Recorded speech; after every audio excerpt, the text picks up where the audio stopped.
The years blazed right past his eyes, but Mazi Bekwe was built to last. At 82, he was still strong, sharp, and fit as a fiddle. Decades of mindful eating and daily morning stretches had kept his joints graced with youth. He grabbed the chair propped against the door frame in the living room and dragged it across the polished tiles. The grating screeched clawing through the room without pulling a flint from him. Once in his favorite spot, the front yard, he planted the chair firmly in the dry, gritty sands, sat down and let his eyes linger on the dancing udara trees. His front yard, like most African men, was his council ground, where thoughts contended, and like a king, he crowned the one worthy of his mind.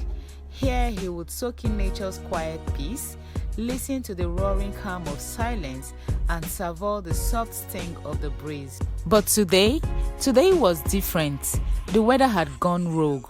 With the dry wind howling and particles of dust whooshing everywhere like newly escaped convicts, Amako village was far from serene. Mazi shook his head in displeasure. He would give anything to summon the clouds again. The only sweetness of the Harmattan season was Nwalua, the general return of the youths of Amako from town.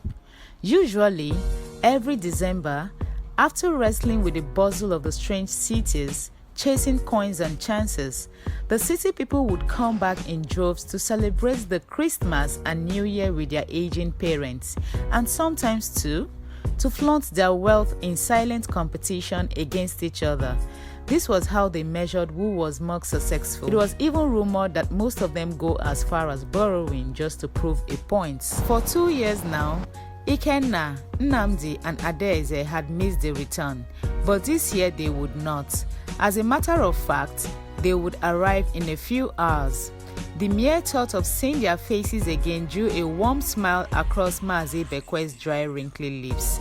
His children would return to celebrate not only the new year with him, but also Ure's memorial anniversary, a promise they had made to their late mother the day she was laid to rest, a promise broken twice in a row. It wasn't long before Ndi Obodo, as the people of Amako liked to call them, began trickling back from the city. Mazi couldn't help but admire the luxury cars some of them rode in. For every car that drove by, his heart raced with joyful expectations of seeing his children again. As an elder and former principal of Amako High, a prestigious village school, some returnees who were alumni stopped by to pay him homage, while others merely drove past. Mazi didn't care. Not long, the sky began to turn deep orange.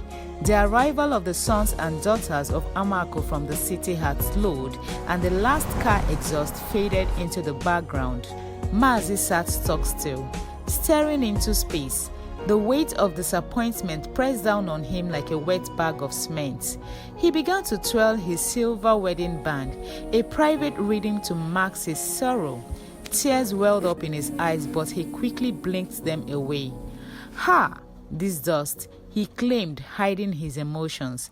Another day, another hope dashed.